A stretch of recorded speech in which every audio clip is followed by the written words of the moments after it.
Getting older is a funny thing. On the first day that you're born, the first 24 hours takes up your entire perspective. At some point, you close your eyes, you wake up, and then you spend the next 24 hours totally incapable of realizing the same period of time is now worth only half the input that the first day was worth. By the time your first birthday comes around, that same time frame now only makes up 1/365th of all of that information that you've ever had. That's 0.27% of your life. Roughly a 1/4%. Every day, it feels like time keeps moving faster and faster, and there's absolutely nothing we can do to stop it. But the funny thing about people is that as we get older, instead of trying to claw back more moments to enjoy, do the things that you really love, we tend to do the opposite. I remember as a kid, the best times were always when we had nothing to do. Going outside to play, exploring, and making things, just for the fun of it. Then we go to school, get a schedule. We grow up, get jobs, work overtime so we can pay our bills. We go out and devote 40 hours a week to mortgages, taxes, KPIs, making a living instead of living in the moment. The point of this video isn't to say that we should all do the things we love instead of the things we have to do to get by. We have to do those things to get by. The point of this video is to really think about the things we get to do in the in-between getting by.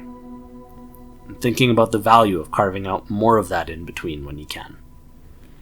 It's my chance to say thank you to everyone who makes my life a little more fun and special by being a part of it. And it's my chance to encourage anyone watching this to go out and do the same. So, let's get started. To my mom, thanks for making this video possible. Thanks for raising me to be able to go out and do things like this, because I know how lucky I am, and it's all because of you. To my dad, thanks for getting up early. Not just on this trip, but I know you did it every day while I was growing up, to give us a great life. Thanks for being the kind of dad who can still get up at 67 to take his little guy skiing while everyone else is asleep.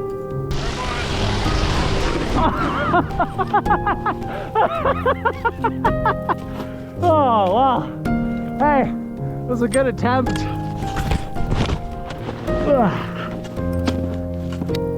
To my sister, thanks for all the free doctoring, being the voice of reason in the back of my head when I drink too much on snowboard trips. Thanks for giving me the opportunity to be an uncle, letting me teach my nephews all these bad habits.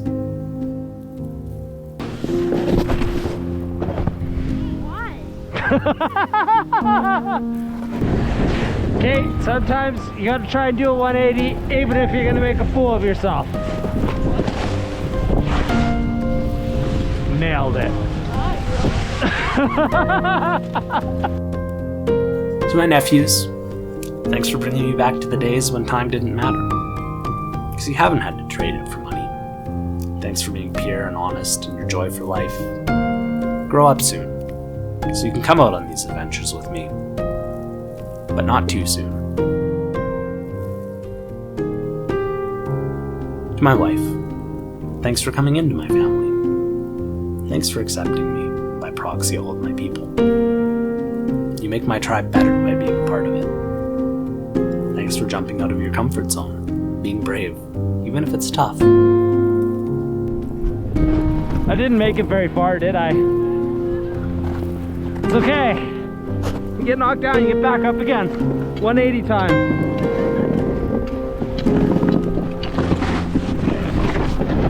Younger me probably would have looked at this weekend, treated it as a fun distraction from the hard parts of life. And that's okay. But that's not me anymore. I've had to trade too many days for dollars. Sometimes you have to send yourself a message, and I think this is as good of opportunity as any. So, future Neil, if you're listening to this, think about what a day's worth. Think about what an hour is worth. Every minute, every second, It's one more that you can't buy back. Funny thing about time is you have to spend it. Whether you like it or not, there are no bank accounts. So don't get your money's worth. Get your time's worth.